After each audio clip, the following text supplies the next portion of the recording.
అందరికీ నమస్కారం. నేను ఇటీవల రాగన్ ఆడియో ఫంక్షన్ జరిగితే ప్రీ రిలీజ్ ఫంక్షన్, దాంట్లో సరదాగా ఒక తెలుగు అమ్మాయిలతో పని చేయను అన్నట్టు ఒక హెడ్డింగ్స్ అనే యూట్యూబ్లో కొన్ని వెబ్సైట్లు తెలుగు అమ్మాయిలతో ఇక పని చేయను అన్న ఎస్కేఎం, తెలుగు అమ్మాయిలతో ఇబ్బందులు ఉంటున్నాయి అన్న ఎస్కేఎం అనే విధంగా ఇదవుతుంది.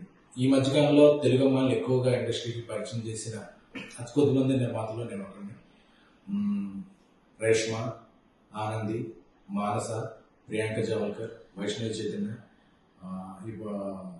ఐశ్వర్య, కుషిత, వీళ్ళందరినీ ఇప్పటివరకు ఇంట్రడ్యూస్ చేయడం, వర్క్ చేయడం జరుగుతుంది. అలాగే నెక్స్ట్ రాబోతున్న సినిమాలో హారిక, ఇంకొక కొత్త అమ్మాయి, ఇలా ఒక 8-9 మంది అమ్మాయిల్ని పరిచయం చేశారు. అలాగే ఈషా రెబ్బ, ప్రియా వడ్లవాణి, ఈ మధ్య ఇనయ్య, అలాగా ఆల్రెడీ ఇంట్రడ్యూస్ అయిన ఒక నలుగురితో, అంటే 12-13 అమ్మాయిలతో నా కెరీర్లో నేను పనిచేసింది 80% తెలుగు అమ్మాయిలే.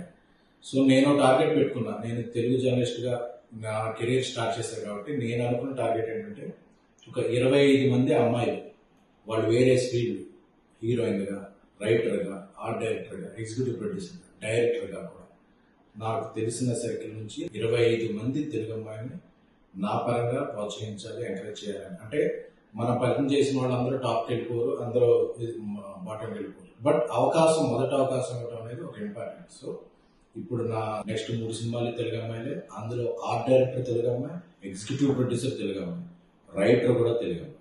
సో ఇంతమంది తెలుగు అమ్మాయిని నేను ప్రోత్సహిస్తున్నాను. సో ఏదో ఒక ఫన్ బాంటర్లో జరిగిన ఒక చిన్న జోక్ని అదేదో ఒక స్టేట్మెంట్ లాగా వద్దేయద్దు, దాన్ని స్ప్రెడ్ చేయద్దు అనేది నా కోరిక. ఎందుకంటే ఈ మధ్యకాలంలో ఇంతమంది తెలుగు అమ్మాయిలకి ఎవరు ఇవ్వలేదు.